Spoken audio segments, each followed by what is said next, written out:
మీరు విన్నారా? ఒకవేళ అంటే ఆ ఇన్సిడెంట్ మొత్తం మీద మీకు వచ్చినటువంటి అభిప్రాయం ఏంటంటే లవ్ జిహాద్ అని అంటే ఫస్ట్ ఆఫ్ ఆల్ బ్రదర్ నేనేమంటానంటే ఈ అమ్మాయిలు ఎవరైతే ఉన్నారో వాళ్ళు ఎన్నిసార్లు ఎన్ని సంఘటనలు జరుగుతున్నా సరే ఇంకా బుద్ధి లేకుండా మళ్ళీ ఇలాంటి వాళ్ళని ఎందుకు నమ్ముతున్నారు?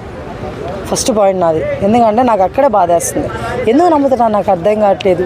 ఇప్పుడు మీరు ఎన్ని న్యూస్లు విన్నారు, ఒకటా రెండో ఇలాంటివి మనకి ఎన్నో జరుగుతున్నాయి. ఇలా జరుగుతున్న టైంలోనే మళ్ళీ ఇప్పుడు అంటే మీరు కొంతమందిని చూసి ఇన్స్పైర్ అవుతున్నారా ఏంటి? ఎవరు లైక్ మొనాలిసా వీళ్ళని చూసి ఇన్స్పైర్ అవుతున్నారా? ఫేస్బుక్లో పరిచయమైన అబ్బాయిని చేసుకుని నేను ఇంకా బాగున్నాను అని చెప్పేసి పెళ్ళైన నెల కూడా కాలే ఇంకా మొనాలిసాకి.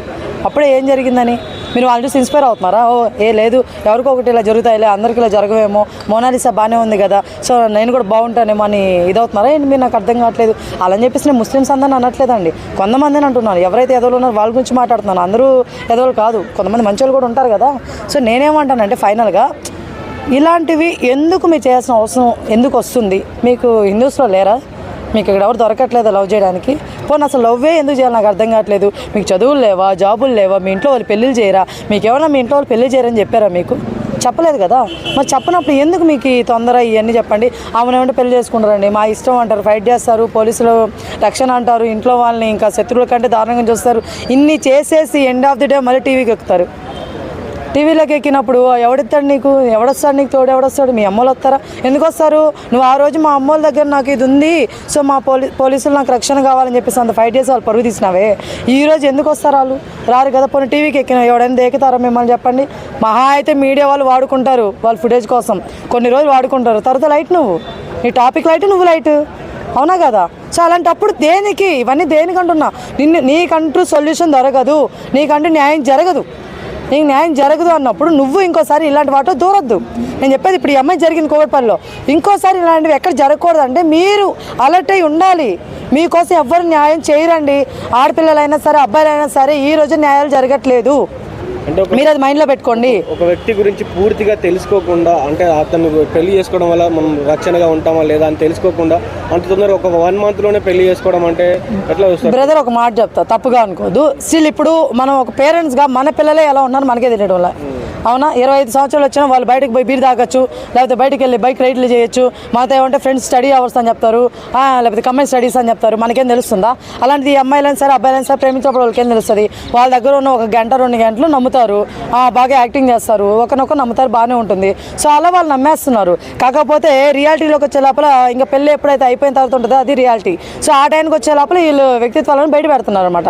దాన్ని మనం ఏం చేయలేం. అంటే కొంతమంది ఫేట్ బాగుంటుంది, బాగానే ఉంటారు, లవ్ చేసుకుని పెళ్లి చేసుకుని, కానీ కొంతమంది ఇట్లా ఉంటున్నారు, ఇలాంటి ఇది అవుతున్నాయి అనమాట. సో అవన్నీ కరెక్ట్ కాదు. కాబట్టి నేనేమంటానంటే నమ్మొద్దు. నువ్వు వాళ్ళని ఎందుకు పెళ్లి చేసుకోవాలన్నా? అమ్మాయిలు అనేది ఆలోచించే విధానం కొంచెం మారాలండి.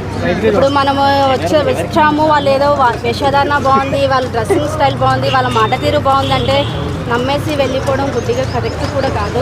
ఇప్పుడు 25 years నేను పేరెంట్స్ ఎంత ప్రేమించి పెంచుతారు, వాళ్ళ బాధ్యత ఏంటనే కూడా మీరు వెళ్ళే ముందు ఒకసారి ఆలోచిస్తే బాగుంటుంది. ఇప్పుడు అతను కూకట్పల్లిలో వచ్చేసి లవ్ జిహాద్ అంటే అమ్మాయిని మ్యారేజ్ చేసుకున్నారు. ఫస్ట్ నైట్ రోజు 4 members రేప్ చేపించారు. ఇది ఎంతవరకు కరెక్ట్ అనేది అమ్మాయిలు ఆలోచించాలి, అటు సైడ్ పేరెంట్స్ కూడా ఆలోచించాలి, బయట సొసైటీ గురించి కూడా ఒకసారి ఆలోచించాలి. దీని మీద గవర్నమెంట్ కూడా స్పందించాలి అని చెప్పేసి గవర్నమెంట్ ఒకటే అననీక రాదు. ఎందుకంటే మనం ఉండే విధానాన్ని బట్టి కూడా మనం ఆలోచించే తీరుని బట్టి కూడా మనం జాగ్రత్తగా ఉండాల్సి వస్తుంది అమ్మాయిలైతే. ఇప్పుడు ఒకరిని నమ్ముతున్నామంటే ఇంటి నుంచి బయటకు అడుగుపెట్టి ఇంటికి వచ్చేంత కూడా పేరెంట్స్ గుండెల్లో భయం అనేది చాలా ఉంటుంది. నా కూతురు ఏ పరిస్థితిలో వస్తుంది, ఎలా వస్తుందని చెప్పేసి బయటికి పంపించడానికి కూడా ఇప్పుడు పేరెంట్స్ ఆలోచిస్తున్నారు. అలాంటి నాకు అమ్మాయి ఉంది, ఇప్పుడు అమ్మాయిని బయటకు పంపించాలంటే నేను 10 సార్లు ఆలోచించాల్సి వస్తుంది. తనకు నేను తోడు రావాల్సి వస్తుంది. ప్రతిసారి నేను తోడు ఉండడానికి వీల్లేదు. నా వరకు నాకు ఉంటుంది, కానీ తను వచ్చేంత వరకు నాకు భయం ఉంటుంది. సో ఆ పిల్లలు అనేది కూడా బయటకు పోయినప్పుడు మన పేరెంట్స్ గురించి కూడా ఒకసారి ఆలోచించాలి, మనం ఉండే విధానం ఆలోచించాలి. ఎదుటి వాళ్ళు మాట తీరుని బట్టి మనం అంచనా వేయడానికి లేదు. ఏది మంచి ఏది చెడు అనేది ఒక మెచ్యూరిటీ అనేది మనకు ఉండాలి. ఇప్పట్లో పేరెంట్స్ కూడా ఎన్ఆర్ఐ సంబంధాలు అంటే వెనక ముందు ఆలోచించకుండా చేస్తున్నారండి. అప్పుడు పేరెంట్స్ని కూడా తప్పు పట్టాల్సి వస్తుంది. అటు 7 తరాలు ఇటు 7 తరాలు అనేది అది ఒకప్పుడు, ఇప్పుడు అది సామెతగానే మిగిలిపోయింది. ఇప్పుడు ఎవరు అట్లా చూడట్లేదు. ఆ విధంగా వెతకాలి అంటే కూడా మూర్ఖత్వం అంటున్నారు, కొట్టి పారేస్తున్నారు. ఇప్పుడు పెళ్ళిళ్ళకి పెట్టే డబ్బులు చూస్తే కూడా బయట వేరే వాళ్ళకి పెట్టినా కూడా అది చాలా బాగుంటుంది. అలా అని కాకుండా మన సాంప్రదాయబద్ధంగా చూడాలి అంటే కూడా ఒక మనిషికి హైటు వెయిట్ పర్సనాలిటీ కాదు, వాళ్ళు సంపాదించేది కూడా వాళ్ళ గుణగణాలు, ఎదుటి వాళ్ళతో వాళ్ళు ప్రవర్తించే తీరు కూడా మనం అంచనా వేసిస్తే బాగుంటుంది. వాళ్ళకి వార్నింగ్ ఇవ్వాల్సిన అవసరం అయితే మనకు లేదండి. ఎందుకంటే వాళ్ళ పద్ధతిలో వాళ్ళు కరెక్ట్గానే ఉన్నారు. మనం ఆలోచించే పద్ధతిలో కానీ మనం వెళ్ళే పద్ధతిలో మనకు కరెక్ట్గా ఉండాలి. మనం కరెక్ట్ ఆడపిల్లలు బయటకు వచ్చే ముందు 1కి 10 సార్లు పేరెంట్స్ గురించి కూడా తను ఎలా ఉండాలి, ఒకవేళ వాడు ఏ మోసం చేస్తున్నాడా లేదా నాకు నిజం చెప్తున్నాడా అనేది అమ్మాయి గమనించగలిగితే ఇలాంటి పొరపాట్లు అయితే జరగవు.